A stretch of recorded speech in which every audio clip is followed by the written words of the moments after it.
ஆண்டவராகிய இயேசு கிறிஸ்துவின் நாமத்தில் காலை வாழ்த்துக்கள். இன்றைய மன்னா, உமது பிரமாணங்களில் மனமகிழ்ச்சியாய் இருக்கிறேன், உமது வசனத்தை மறவேன். சங்கீதம் 119:16. இந்த சங்கீதம் 119 8 வசனமாக பிரிச்சிருக்கோம். அதில் பார்த்தீங்கன்னா 176 வசனங்கள் இருக்கும். அதில் அது 8 பிரித்து அத்தனை பகுதியாக பிரிச்சிருக்கோம். அதில் 2வது பகுதி தான் இது. 2வது பகுதியின் கடைசி பகுதி, உமது பிரமாணங்களில் மனமகிழ்ச்சியாக இருக்கிறேன், உமது வசனத்தை மறவேன். அதில் முதல் பகுதி சொல்லுது, வாலிபன் தன் வழியை எதினால் சுத்தம் பண்ணுவான், உமது வசனத்தின்படி தன்னை காத்து கொள்கிறதுனால தானே அப்படின்னு சொல்கிறான். அப்போது அந்த வசனம் மகிழ்ச்சியாக இருக்கிற அந்த வேதம் ரொம்ப மனமகிழ்ச்சியாக, தாவீதை பொறுத்த வரைக்கும் அந்த வசனங்கள் ரொம்ப வேதத்தின் மனமகிழ்ச்சியாக இருக்குது. இன்னொரு இடத்துல பார்த்தீங்கன்னா அதே சங்கீதம் 119:47 பாருங்கள், நான் பிரியப்படுகிற உமது கற்பனைகளின் பேரில் மனமகிழ்ச்சியாக இருப்பேன். நான் இந்த கற்பனையை சும்மாலாம் இல்லை, நான் அதில் ரொம்ப பிரியப்படுறேன், அதில் நான் மகிழ்ச்சியாக இருக்கிறேன் அப்படின்னு சொல்கிறாரு. அதே சங்கீதம் 119:77 பாருங்கள், 77, நான் பிழைத்திருக்கும்படி உமது இரக்கங்கள் எனக்கு கிடைப்பதாக, உம்முடைய வேதம் என் மனமகிழ்ச்சி. எத்தனை தடவை சொல்கிறார் பார்த்தீங்களா? வேதம் மனமகிழ்ச்சி.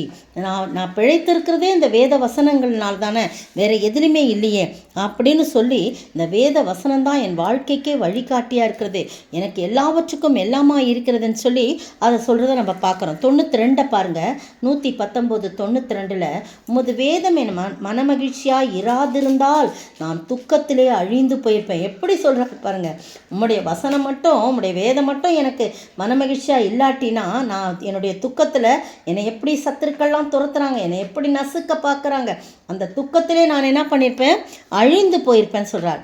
அதே 111 வசனம் பாருங்கள், 111 வசனம், உம்முடைய சாட்சிகளை நித்திய சுதந்திரமாக்கி கொண்டிருக்கிறேன், அவைகளே என் இருதயத்தின் மகிழ்ச்சி. பாருங்க, அவருடைய சாட்சியின் பிரமாணங்கள் எல்லாம், நம்முடைய வேதம் எல்லாம் ஒன்று தான்.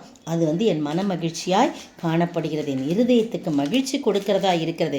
அதே பாருங்க, 143, இக்கட்டும் நெருக்கமும் என்னை பிடித்தது, ஆனாலும் உம்முடைய கற்பனைகள் என் மன மகிழ்ச்சி. எவ்வளவு பிரச்சனைகள் வந்தாலும் எனக்கு மன மகிழ்ச்சி எது? உம்முடைய கற்பனைகள் தான் அப்படின்னு சொல்லி, இக்கட்டு நெருக்கங்கள்லாம் வந்தது, ஆனால் இதுதான் எனக்கு மகிழ்ச்சின்னு சொல்லலாம். 74 வசனம் கூட, நான் உம்முடைய வசனத்திற்கு காத்திருக்கிறபடியால் உமக்கு பயந்தவர்கள் என்னை கண்டு சந்தோஷப்படுவார்கள். நான் உம்முடைய வசனத்துக்கு பயந்து இருக்கிறேன், அதுதான் எனக்கு மகிழ்ச்சி. அதனால் என்னை பார்க்குறவங்களாம் உமக்கு பயந்து என்னை கண்டு சந்தோஷப்படுவார்கள் அப்படின்னு சொல்கிறத பார்க்கணும். நிறைய இன்னும் வசனங்கள் இது படிச்சுக்கிட்டே போகலாம் பாருங்கள். அப்படி வேதத்தின் வசனங்கள், வேத வார்த்தைகள் அவர் தாவீதுக்கு எப்படி மனமகிழ்ச்சியாக இருந்ததோ, அதுபோல் உங்களுக்கும் எனக்கும் இந்த வேத வசனங்கள் உண்மையாய் காணப்பட வேண்டும், அது மனமகிழ்ச்சியாய் காணப்பட வேண்டும், அது நமக்கு பலனாய் காணப்பட வேண்டும், அது நமக்கு சந்தோஷமாய் ஆனந்தத்தை கொடுக்கக்கூடியதாய் காணப்படணும். அப்போது கர்த்தர் நம்மை வழிகாட்ட, அவருடைய வேதம் தான் நமக்கு வெளிச்சம், அதுதான் வழிகாட்டியாக இருக்கிறது. பாருங்க, ஒரு இளம் விஞ்ஞானிக்கும் தாமஸ் ஆல்வா எடிசனுக்கும் ஒரு உரையாடல் நடந்ததாம். வேதாகமம் படித்து கொண்டிருந்த தாமஸ் ஆல்வா எடிசனை பார்த்து அந்த இள வாலிபன் சொல்கிறான், நாம் எல்லாம் விஞ்ஞானிகள், இதையெல்லாம் நம்பக்கூடாது என்றார் இளைஞர். எடிசன் மௌனமாக இருக்கிறாரு. எடிசனின் புதிய கண்டுபிடிப்பு பார்த்துட்டு, இதை எப்படி படைத்தீர், இந்த ஃபார்முலா சொல்லுங்கள் என்றான் அந்த இளைஞன். அப்போ எடிசன் சொல்கிறாரு, தெரியாது, இது இவ்வளோ பெருசு எப்படி உருவானுச்சுன்னே எனக்கு தெரியாது, கதவை திறந்தபோது இது உருவாக்கப்பட்டிருந்தது அப்படின்னு சொல்கிறான். இல்லை, கண்டிப்பாக இதை உருவாகணுன்னா ஒருத்தர் உருவாக்கி இருக்கணும், இது நீங்கள் தானே உருவாக்குனீங்க, எப்படின்னு சொன்னீங்க அப்படின்னு சொன்ன உடனே அப்போ தான் தாமஸ் ஆல்வா எடிசன் சொல்கிறாரு, ஒரு காரியங்கள் உருவாக வேண்டுமென்றால் அதை உருவாக்குகிற ஒருத்தர் இருக்க வேண்டும், இந்த அண்ட சராசரங்களையும் படைத்தவர் ஒருவர் உண்டு என்று, அதுதான் ஆண்டவராகிய கர்த்தர் அப்படின்னு சொன்ன உடனே தான் அந்த இளம் விஞ்ஞானி தன்னுடைய தவறை உணர்ந்து கொண்டானாம். எந்த ஒரு செயலுக்கும் தொடக்கமும் முடிவுமான புள்ளிகள் நிச்சயமாய் உண்டு என்று சொல்லி அவர் சொல்கிறார். மேலும் இன்றைய பாருங்கள், இன்றைய தியான பகுதியில் வேத வசனங்களை குறித்து சொல்லப்பட்டிருக்கிறது. அப்படி அதுதான் மனமகிழ்ச்சின்னு சங்கீதக்காரனாகிய தாவீது சொல்கிறார்.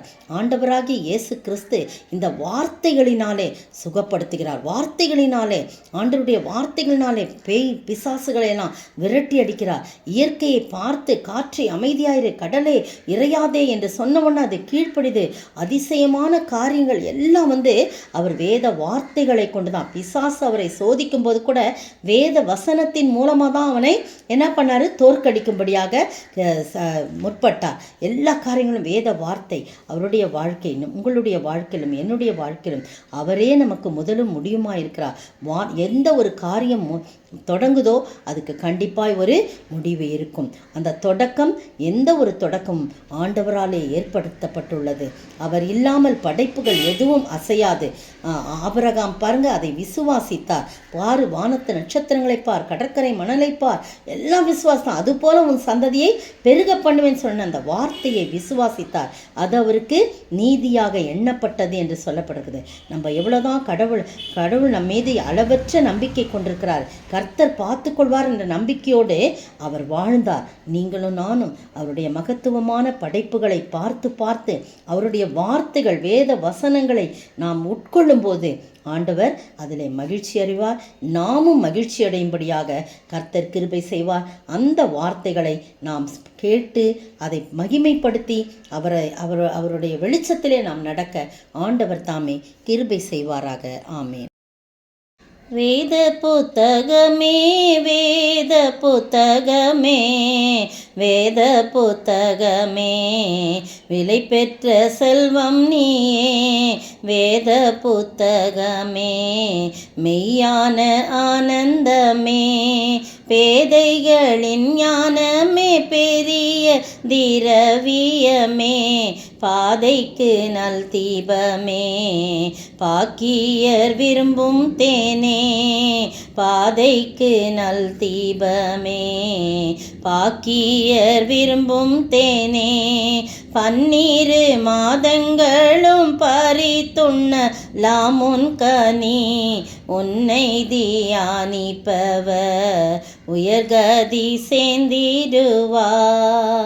வேத புத்தகமே, வேத புத்தகமே, வேத புத்தகமே, விலை பெற்ற செல்வம் நீயே. வேத புத்தகமே, ஆனந்த பாக்கியமே. ஸ்தோத்திரிக்கிற ஆண்டவரே, துதிக்கிற ராஜா, இந்த வேத வசனங்கள், வேத வார்த்தைகள்னால் தான் எல்லாம் சிருஷ்டிக்கப்பட்டது. உம்முடைய வார்த்தை எவ்வளவு முக்கியம் ஆண்டவரே. அதை நாங்கள் உணராதபடி வாழாமல் தாவீதை போல அது எங்களுக்கு மனமகிழ்ச்சியாக இருக்க, அது எங்களுக்கு நல்ல ஔஷதமாக இருக்க, அது எங்களுக்கு ஆனந்தத்தை கொடுக்க, அது எங்களை மகிழ்ச்சி கொடுக்க, சந்தோஷத்தை கொடுக்கும்படியாக அதை வாசிக்க நீர் கிருபை செய்ய வேண்டும் என்ற கர்த்தரும் மீட்பரும் ராஜாவும் ஆகிய இயேசு கிறிஸ்துவின் விலையேற பெற்ற நாமத்தில் ஜெபிக்கிறேன் பிதாவே, ஆமேன். நேற்றைய பதில்: திரளான தண்ணீர் குவியலாகிய சமுத்திரத்துக்குள் உமது குதிரைகளோடே நடந்து போனீர். ஆபகுக் 3:15. இன்றைய கேள்வி: எதில் உண்டானதை எல்லாம் என்ன செய்வேன் என்று கர்த்தர் சொல்லுகிறார்? எதில் உண்டானதை எல்லாம் என்ன செய்வேன் என்று கர்த்தர் சொல்லுகிறார்?